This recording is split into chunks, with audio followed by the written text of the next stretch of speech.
நாளாக நானும் வாங்க நினச்சிட்டு இருந்தேன். இந்த அயன் தோசை தவாவை ஒரு வழியாக வாங்கியாச்சு. ஸோ அதை நான் எப்படி சீசனிங் பண்ணேன் அப்படிங்கிறது உங்க கூட ஷேர் பண்ணியிருக்கேன். வாங்க, ஒரு ஸ்பாஞ்ச் ஸ்க்ரப்பர் எடுத்துக்கோங்க. நம்ம நார்மலாக யூஸ் பண்ணுற டிஷ் வாஷ் லிக்விட் யூஸ் பண்ணி நல்லா வந்து வாஷ் பண்ணி கழுவிக்கோங்க.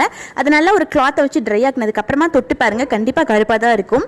அண்ட் மறுபடியும் வாஷ் பண்ணும். ஸோ இந்த மாதிரி ஒவ்வொரு டைமும் வந்து க்ளீன் பண்ணி பாருங்க. ரொம்ப கருப்பாக இருந்ததுன்னா கடலை மாவு லேசாக சேர்த்து டிஷ் வாஷ் லிக்விட் யூஸ் பண்ணி கழுவுங்க, சீக்கிரமாகவே கருப்பு வராது.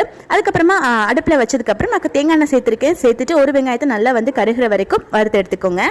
அப்புறமா ஒரு முட்டையும் உடச்சி ஊற்றி சேர்த்துருக்கேன். ஸோ அதுலேயுமே நல்லா வந்து ஃப்ரை பண்ணி எடுத்ததுக்கப்புறமா இது எல்லாத்தையுமே டஸ்ட்பினில் தாங்க போடணும்.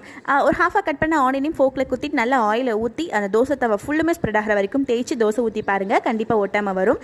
நானும் ஆன்லைனில் சர்ச் பண்ணி பார்த்தேன் தோசை தவா வாங்கலான்னு சொல்லிட்டு. பட் ப்ரீ சீசன் தவா அப்படின்னு சொல்லி போட்டிருந்தாங்க. ஆனாலுமே அமௌண்ட் கொஞ்சம் கூட தான் இருந்தது. ஸோ நாங்கள் இங்கே ஏரியா பக்கத்தில் இருக்கிற ஹோல்சேல் கடையில் தேடி பார்த்தோம். விலை ரொம்ப கம்மியாகவும் இருந்தது அண்ட் குவாலிட்டியுமே ரொம்ப சூப்பராக இருந்தது. ஸோ நீங்கள் இந்த மாதிரி உங்கள் பக்கத்தில் இருக்கக்கூடிய ஹோல்சேல் கடையில் ட்ரை பண்ணி பாருங்கள், நல்லா இருக்கும். சூப்பராக இருக்கும்.